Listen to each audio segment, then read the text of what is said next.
Dominus vobiscum.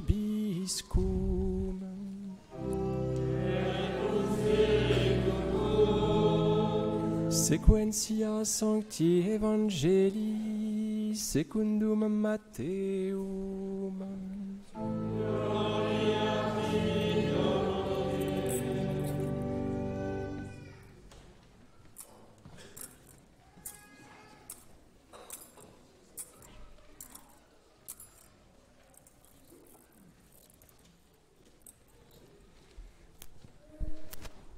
En ce temps-là, Jésus descendit de la montagne et de grandes foules le suivirent. Et voici qu'un lépreux vint se prosterner devant lui en disant « Seigneur, si tu veux, tu peux me purifier. » Alors il étendit la main, il le toucha en disant « Je le veux, sois purifié. » Aussitôt il fut purifié de sa lèpre. Et Jésus lui dit « Garde-toi d'en parler à personne, mais va, montre-toi au prêtre et présente l'offrande prescrite par Moïse pour leur servir d'attestation. » Tandis qu'il entrait dans Capharnaüm, un centurion s'approcha de lui, il l'implorait en disant « Seigneur, mon serviteur est couché à la maison paralysé, il souffre atrocement. » Jésus lui dit « J'irai le guérir. » Le centurion répondit « Seigneur, je ne suis pas digne que tu entres sous mon toit, mais dis seulement une parole, et mon serviteur sera guéri. Car moi-même qui suis en sous-ordre et qui ai sous moi des soldats, je dis à l'un pars et il part, à un autre viens et il vient, à mon esclave fais ceci et il le fait. » Jésus, en l'entendant, fut dans l'admiration et il dit à ceux qui le suivaient « En vérité, je vous le dis, chez personne en Israël je n'ai trouvé tant de foi. Or, je vous le dis, beaucoup viendront du levant et du couchant et ils prendront place à table avec Abraham, Isaac et Jacob dans le royaume des cieux, tandis que les fils du royaume seront jetés dans les ténèbres extérieures.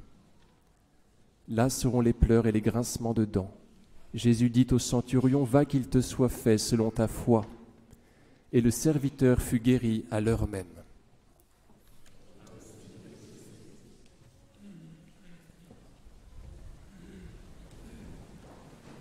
Au nom du Père et du Fils et du Saint-Esprit, ainsi soit-il. Chers amis, le Seigneur Jésus guérit deux personnages. Il descend de la montagne, vous voyez, on imagine qu'il est tout chargé des grâces de son Père, qu'il a l'intention de les répandre sur la terre, et c'est ce qu'il fait. Un lépreux se pointe, qui lui dit « Seigneur, si tu veux, tu peux me purifier. » Le lépreux souffrait de trois choses, de sa maladie physique épouvantable, qui existe encore aujourd'hui, et pour cause dimanche prochain, il y aura une quête en leur faveur. Il souffrait physiquement, donc il souffrait aussi moralement, parce qu'il devait s'exclure lui-même de la société des hommes. Quand il arrivait dans un lieu peuplé, il devait se manifester par un moyen sonore pour que les gens veuillent bien s'écarter de lui, pour qu'il ne contracte pas sa maladie. Donc il souffrait moralement, de ne point avoir d'amis, vous voyez. Et puis il souffrait aussi d'être séparé d'avec Dieu, puisque la lèpre était une maladie qui symbolisait le péché. C'est une maladie dégoûtante où les membres tombent du corps. Vous voyez, c'est une maladie qui signifie le péché, qui est une séparation d'avec Dieu.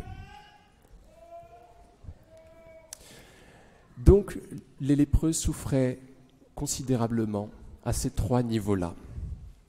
Le Seigneur Jésus guérit cet homme-là, il le guérit en le touchant. C'est-à-dire que non seulement il lui lève son mal physique, mais il le restaure moralement. Il le remet en contact avec les hommes et avec Dieu, puisque lui-même, le Seigneur Jésus, est vrai Dieu et vrai homme. Il le restaure complètement. Il le remet dans la société divine et dans la société humaine. Il le guérit donc en le touchant. Et ce toucher est mis en relief par le simple fait que juste après, le Seigneur Jésus opère une guérison à distance. Il ne se rend pas chez le centurion, chez ce notable. Par contre, il s'occupe, il touche ce misérable. Chers amis,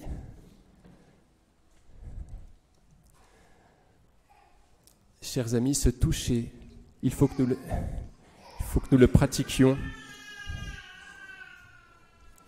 Il est indispensable au ravivement de notre foi. Le toucher est quelque chose qu'il faut que nous pratiquions vers les plus pauvres, vers les plus faibles. C'est comme ça que nous sommes convertis, que nous retrouvons la foi. Quand notre foi baisse, quand notre tristesse monte, il faut que nous nous dirigions vers les plus pauvres. C'est très simple, c'est comme ça que ça marche. Saint François d'Assise se convertit de cette façon. Alors vous le savez qu'il avait l'intention de se couvrir de gloire dans sa jeunesse. Il fallait qu'il soit armé chevalier pour pouvoir devenir noble. Et donc il fallait qu'il guerroie quelques guerres. Il s'était engagé dans la bataille qui devait être livrée, la bataille de Ponte San Giovanni, qui devait être livrée par Assise contre la ville voisine de Pérouse. Il est allé avec plus d'enthousiasme que de compétences guerrières. Résultat, il a été capturé et il a croupi 1 année en prison. Quand il est sorti de sa prison, il était fort malade, cependant, il était toujours très ardent, il était toujours très, très volontaire pour devenir noble. Donc il s'est engagé dans l'armée du pape, dirigée par Jean de Brienne. Il a voulu le rejoindre dans le sud de l'Italie pour guerroyer les guerres de cet homme-là. Et chemin faisant, comme vous le savez, il s'arrête à Spolète. Le Seigneur Jésus lui apparaît pendant la nuit et lui demande de bien vouloir retourner à Assise. Il s'exécute, mais cherche toujours à devenir quelqu'un d'illustre. Et alors même qu'il avait rencontré Jésus, qu'il l'avait vu, il n'était toujours pas converti. C'est alors qu'il rencontre les lépreux. Dans son testament, 20 ans après sa rencontre avec les lépreux, il écrit cela. Donc il va bientôt mourir et il est stigmatisé depuis quelques jours. Il écrit cela. « Quand j'étais encore dans les péchés, la vue des lépreux m'était insupportable. Le Seigneur lui-même me conduisit parmi eux. Je les servais de tout mon cœur. Et, en retour, ce qui me semblait si amer fut transformé pour moi en joie et en douceur. » Et c'est à ce moment-là qu'il se convertit et qu'il change de vie. Alors même qu'il avait vu, de ses yeux vus, le Seigneur Jésus, c'est seulement quand il a rencontré les lépreux et qu'il les a servis qu'il veut bien se convertir au Seigneur Jésus. Parce qu'il y a le Seigneur Jésus sous les espèces du pain, il y a aussi le Seigneur Jésus sous les espèces des pauvres. Quand on se dirige vers la chair des pauvres, on rejoint la chair sacrée du Seigneur Jésus.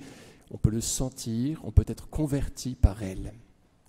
Et c'est certainement ce que cherchait Saint Louis quand il servait ce lépreux, vous savez, à l'abbaye de Royaumont. Il cherchait certainement à toucher le Christ, certainement qu'il devait s'en trouver bien, Saint Louis, par ce simple service. Il servait aussi les aveugles, et on sait pourquoi, c'était pour ne toucher une récompense que de la part du Seigneur Jésus, parce que les aveugles ne savaient pas que c'était le roi qui les servait. Donc le roi savait bien qu'il toucherait du coup sa récompense, non pas des aveugles qui ne le voyaient pas, qui ne savaient pas que c'était lui, mais du Seigneur Jésus directement. Vous voyez, Saint Louis fuyait les applaudissements pour chercher ceux des cieux. Et il cherchait le contact avec la chair blessée du Christ pour rencontrer tout simplement le Christ. Alors, chers amis, c'est bien comme cela qu'il faut que nous fassions si nous voulons être heureux. Aujourd'hui, ceux qui souffrent, ce sont bien sûr les enfants à naître, qui n'ont pas le temps de naître en France. Beaucoup de vies sont retranchées, beaucoup plus qu'ailleurs, et c'est terrifiant. Et c'est la première cause des guerres, comme dit Mère Teresa de Calcutta. Donc il faut se pencher vers eux, les défendre, offrir aux femmes qui n'ont qu'une seule issue que la mort, d'autres issues. Et puis les aider aussi par la prière. Quand on rentre dans ce combat, évidemment qu'on est vilipendé, parce que c'est le diable que nous avons contre nous. Par contre, le Seigneur honore ceux qui le servent et il se rend présent à eux, il se laisse découvrir à eux. Donc engageons-nous par la prière, par l'action dans cette lutte magnifique. Au nom du Père et du Fils et du Saint-Esprit, ainsi soit-il.